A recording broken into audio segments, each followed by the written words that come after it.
Hey everyone, welcome back for another deep dive. You know how we do things around here.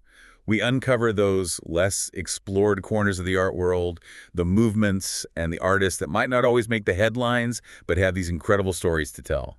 And today, have we got a story for you? We're heading to Malaysia. Exactly. We're diving deep into the Angkatan Pelukis Se-Malaysia, APS for short. One of the very first art collectives in Malaysia. Formed in a time of massive cultural shifts. Post-war, a burgeoning sense of national identity. It was a fascinating time. And APS, they were right in the thick of it, pushing boundaries and shaping the very narrative of Malaysian art. And they did it in a really interesting way, especially considering the social context. We're talking about a society where depictions of the human form, particularly in Islamic Malay culture, were really sensitive. Exactly. So to understand how APS made their mark, I think we need to rewind a bit, set the stage. Yeah, picture Kuala Lumpur in the years after World War II. A city transforming. And with that transformation came this surge in Malay identity and a yearning for expression. That's the world APS was born into. The world ripe for change. And APS, they really seized the moment.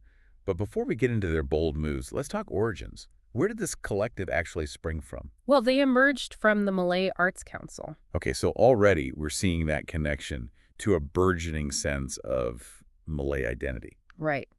This council was established in 1956 at the UMNO headquarters. Think about that for a second. The headquarters of the United Malays National Organization, the leading political party at the time. Wow, talk about being at the heart of things. Exactly. And within this council, there was a key figure, the Indonesian painter Hoessein Enas. Well, I've heard of him. Incredible portraitist. Yeah. Right. He was. He arrived in Malaya in 1948 and quickly made a name for himself. He became the chairman of the Malay Arts Council.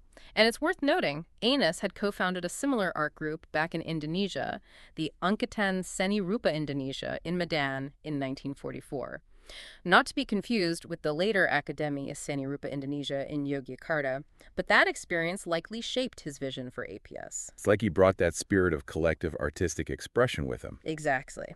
Now here's where APS gets really interesting. Remember what we said about the sensitivity around human depictions in Malay culture? Right, it was a major cultural consideration. APS decides to embrace realism and their focus, portraiture. That's a bold move.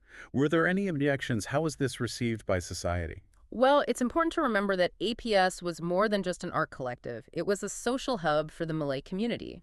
Think of it as a space for dialogue, for sharing ideas. So they weren't just challenging artistic norms, they were navigating these complex cultural waters too. Exactly. Their exhibitions, their art classes, they became these subtle ways of introducing modern art forms to a society that was perhaps initially hesitant. It sounds like they were really strategic in their approach. Absolutely. And over time, this approach played a crucial role in the wider acceptance of these new art forms in Malaysia.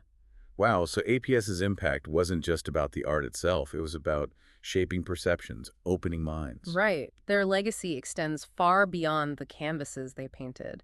They paved the way for future generations of Malaysian artists to explore different modes of expression. They enriched the artistic landscape of Malaysia. And it strikes me that we often think of art movements in terms of stylistic changes. But APS reminds us that these movements are often intertwined with social and cultural shifts as well. They're part of a larger story. Precisely. And their story raises a fascinating question, doesn't it? How might their approach to challenging norms resonate with contemporary artists in Malaysia today? It's something worth thinking about as Malaysian art continues to evolve in the 21st century. Food for thought indeed. Well, thanks for joining us on this deep dive into the world of APS. What a journey. It's a testament to the power of art, not just to reflect a society, but to shape it. And with that, we wrap up another deep dive. Until next time, keep exploring those fascinating corners of the art world.